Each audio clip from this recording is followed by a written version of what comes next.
33ª rodada do Brasileirão começou na sexta-feira com o Internacional vencendo por 2-0 o Fluminense. Esse é o 14º jogo de invencibilidade do Internacional. A sequência só aumenta. Eu acho que o Inter vai terminar o campeonato invicto aí, né? Não o campeonato todo, lógico, né? Teve um início ali bem conturbado com o Eduardo Cudê, com toda a questão que aconteceu no Rio Grande do Sul pelas enchentes, mas desde a chegada do Roger Machado, que demorou um pouco a emplacar, mas agora vive um momento muito bom e ainda tem uma possibilidade, mesmo que muito pequena, de ser campeão. É a melhor campanha do segundo turno, pertence ao Internacional. 2-0, gols marcados por Borré e Bruno Henrique. O Fluminense perde em sequência para dois gaúchos. Perde não, né? Contra o Grêmio ele empatou, ficou com gosto de derrota. Aquele empate em 2-2 no Maracanã. A treta do Marcelo com o Mano Menezes culminou na rescisão de contrato do lateral esquerdo. E agora já sem o Marcelo e com o Mano Menezes, que antes de treinar o Fluminense teve uma passagem no Inter, antes do Corinthians ainda. Ele fez um bom trabalho no Inter, sendo vice-campeão em 2022. E o Inter vence por 2-0, Roger Machado, que já teve, né, trabalhos também à frente do Fluminense. Um trabalho bom, né, que levou o time até as quartas de final de uma Libertadores em 2022, não foi isso? Ou 21? 22 foi quando o Diniz voltou, né? Assumindo o lugar do Abel Braga. Foi 21, acho. Mas o Roger Machado já fez um bom trabalho também à frente do Fluminense. Hoje está lá muito bem no Internacional. Acho que ele deu uma lacrada na entrevista ali pós-jogo, né? Não tinha necessidade. Mas enfim, né? Pro Enem, ele faria uma boa redação. É um tema sempre muito importante, né? E é uma data importante, né? É a data da consciência negra, né?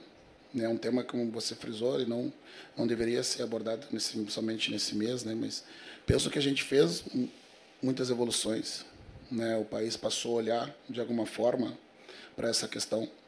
Porém, eu vejo que os avanços ainda são pequenos, né? E para mim o futebol ele amplifica, cristaliza, né, e aponta como nós somos como sociedade, né? Talvez o organismo social, o futebol, ele é a caricatura do que nós somos como sociedade, né? Porque se a gente imaginar a pirâmide, futebol. O Palmeiras venceu por 1-0 o Grêmio, um massacre, né? Era para ter sido muito mais de 1-0. Foram 33 finalizações do Palmeiras, 14 chutes na direção do gol. O goleiro do Grêmio, Marquezinho, pegou demais. O Grêmio finalizou ao total 6 vezes, nenhuma na direção do gol. O Everton sequer sujou o uniforme. E o gol do Palmeiras saiu no rebote do Marquezinho, quando ele não conseguiu segurar a bola, acabou dando rebote. O Estevão estava lá para fazer o gol. Estevão é o artilheiro do campeonato agora, igualou o número do Pedro, ultrapassou, né? Já estava igualado com 11 gols, agora ele tem 12. É o líder de assistências também, é o melhor jogador do campeonato, independente de o Palmeiras ser campeão ou não. O craque do Brasileirão é o Estevão, e isso com apenas 17 anos de idade. É uma promessa gigante do futebol brasileiro, já negociado com o Chelsea, tem tudo para ser o futuro craque da seleção brasileira, né? E tem potencial para ser o melhor jogador do mundo.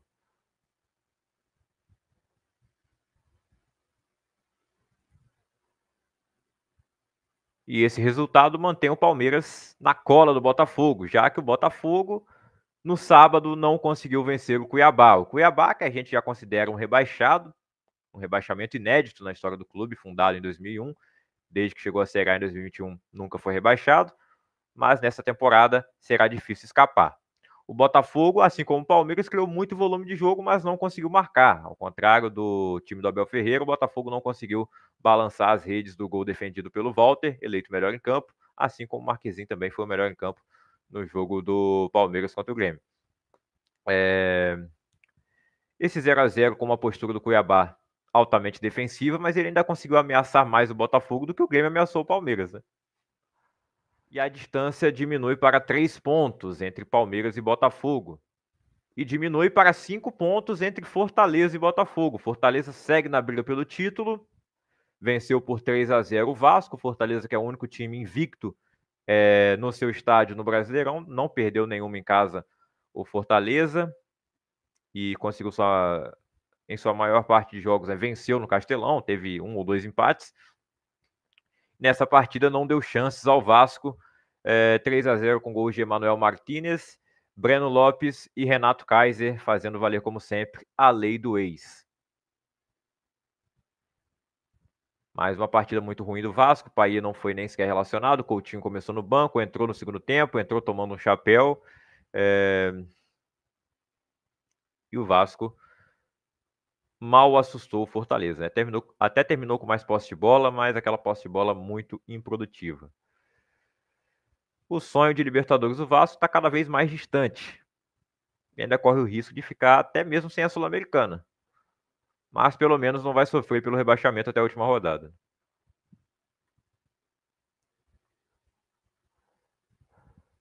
Quem também não deve sofrer até a última rodada é o Corinthians. Ele e o Vitória, acredito que não vão cair nenhum dos dois.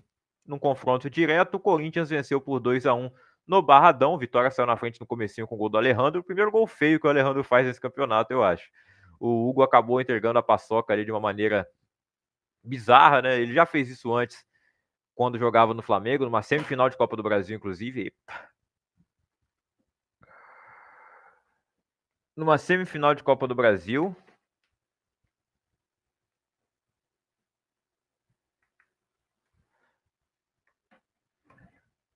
O Corinthians e Vitória eu acho que não cai, né? Mas a tomada caiu aqui. Ainda bem que só desligou a luz. O Hugo falhou em uma semifinal de Copa do Brasil contra o São Paulo, aquele lance com o Brenner do São Paulo. Aí o São Paulo eliminou o Flamengo naquela ocasião, em 2020. E ele falha nesse começo de jogo, mas o Corinthians consegue a virada. Uma grande jogada ali do Memphis Depay com o Rodrigo Garro. E o Roberto empata o jogo. E o próprio Memphis vira a partida no segundo tempo, recebendo a assistência do Rodrigo Garro, que teve a oportunidade também de fazer um gol, acabou mandando a bola para fora do estádio. Mas uma grande atuação desse trio de muita qualidade ofensiva ali do Corinthians, né? O Roberto é o artilheiro do time na temporada, sua melhor temporada em números, e melhorou muito depois da chegada do Memphis, né? É sempre bom ter um jogador bom do seu lado, ele aumenta o desempenho dos companheiros também.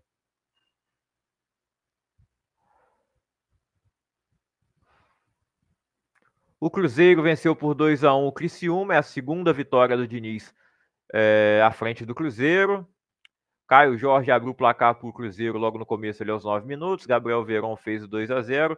O Criciúma descontou com o Alano. O Cássio, que para mim falhou nesse gol, né, dando rebote para o Alano fazer. Depois ele salva o Cruzeiro de sofrer um empate no último minuto. Mas, fora isso, foi uma grande atuação do Cruzeiro. Eu diria que foi a melhor partida do Cruzeiro no comando de início. Muitas oportunidades criadas. Ofensivamente, eu acho que foi a melhor partida. Defensivamente, o time tomou alguns sustos, né? O Cássio, apesar de uma falha, salvou o time em outras oportunidades.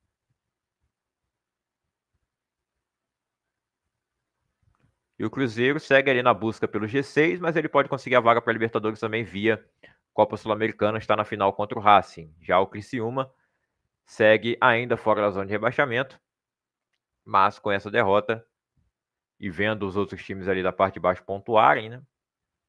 Ele se aproxima um pouco mais. O Juventude venceu por 2-1 o Bahia e deixou a zona de rebaixamento. O Bahia, ao contrário do Cruzeiro, vai se vendo cada vez mais longe da Libertadores. Ele que teve um início de campeonato muito bom, chegou até a aspirar ao título. O segundo turno do Bahia é muito ruim, já são muitos jogos sem vencer. E o Juventude, que eu achei que não conseguiria se recuperar depois da demissão do Jair Ventura, consegue vencendo o Bahia, jogando muito bem, vencendo de virada, toma o gol no comecinho do Cauli, mas no segundo tempo o Juventude domina completamente a partida e consegue a virada com gols de Lucas Barbosa e Gabriel Ferreira, o Ferreirinha, né? Ferreirinha não. Ferreirinha do São Paulo, né? Que era do Grêmio.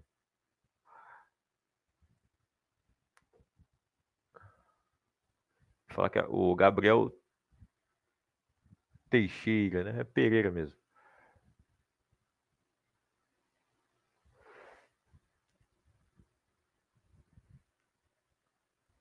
Atlético Goianiense e Bragantino ficaram no 0-0. O Atlético Goianiense já está rebaixado e o Bragantino, ao contrário do Juventude, eu acho que não tem como se recuperar. Tá muito difícil, sem o seu melhor jogador que eles negociaram, o Elinho.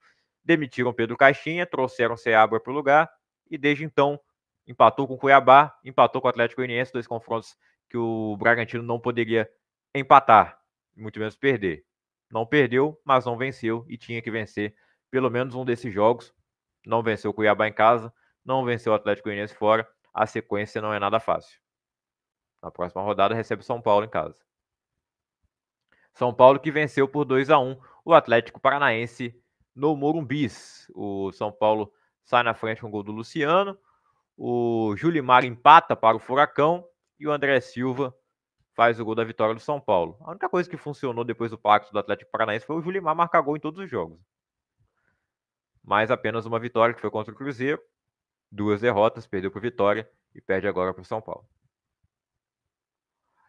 E quarta-feira, dia 13, tem Flamengo e Atlético Mineiro de novo, agora pelo Brasileirão, valendo 3 pontos. Flamengo que ainda tem uma possibilidade de título. Agora não tem essa pressão toda para vencer, até porque é muito difícil de ganhar. Mas o Atlético Mineiro precisa tentar uma recuperação no Brasileiro para pelo menos buscar o G6. Mesmo que ele não alcance, ele precisa de uma campanha de recuperação e vencer o título da Libertadores, o que é o mais difícil, né? Na verdade, o mais difícil é conseguir chegar no G6. Porque a Libertadores, querendo ou não, é um jogo só. Num dia inspirado ali do Davidson, do Hulk, do Paulinho, né? O Davidson que fez muita falta, inclusive, na final da Copa do Brasil. E mesmo com o Davidson em campo, o Atlético Mineiro não conseguiu vencer o Flamengo no jogo do Brasileirão. 0-0 foi o placar, o Flamengo também sem o Gabigol, que depois de ter comunicado sua saída após a final da Copa do Brasil, foi afastado pela diretoria do clube. O Felipe Luiz, na coletiva pós-jogo, disse que ele foi apenas comunicado pelo Marcos Braz que por decisão superior, no caso do presidente Landim, o Gabigol seria afastado por tempo indeterminado, talvez ele nem volte a vestir a camisa do Flamengo, né? O contrato termina no dia 31 de dezembro e não sabemos se ele vai voltar a jogar ou não. O fato é que ele esteve presente no Maracanã e chamou muita atenção no camarote. Ele queria inclusive estar na arquibancada, mas não pôde. Esteve dentro do campo no começo da partida, antes da partida começar, depois foi lá para o camarote assistir a partida, mas ficou isso aí 0-0. Eu acho que é um erro tremendo aí do Landim afastar o Gabigol. Ofusca ainda mais o título que na cabeça dele já foi ofuscado pela declaração do Gabigol. Enfim, 0-0, resultado péssimo para o Atlético Mineiro, que passa o ano de 2024 sem vencer nenhum dos 4 jogos que teve contra o Flamengo e contra o Felipe Luiz, 2 vitórias do novo treinador, ainda no início da carreira. O Gabriel Milito não conseguiu vencer o Flamengo, nem mesmo do Tite, nem do Felipe Luiz. E com a rodada completa, a classificação ficou assim: Botafogo na liderança com 68 pontos, Palmeiras na segunda posição com 64, em terceiro lugar o Fortaleza tem 63, o quarto colocado é o Flamengo com 59, a mesma pontuação do Internacional. Só para destacar que o Atlético Mineiro tem um jogo a menos, ele está na 10ª posição. Na 6ª posição tem o São Paulo com 57 pontos, o Cruzeiro tem 47 pontos, o Bahia tem 46, o Vasco 43 é o 9º colocado, o Atlético Mineiro 10º tem 42 pontos e um jogo a menos, o Corinthians tem 41 pontos na 11ª posição, o Grêmio tem 39 ao 12º, o Vitória é o 13º com 38, o Fluminense e o Criciúma tem 37, assim como o Juventude, que é o primeiro time fora do Z4, e dentro do Z4 temos o Bragantino com 36 pontos, o Atlético Paranaense com um jogo a menos tem 34 pontos, o jogo que ele vai jogar na data FIFA contra o Atlético Mineiro. O Cuiabá tem 29 pontos e o Atlético Goianiense 26.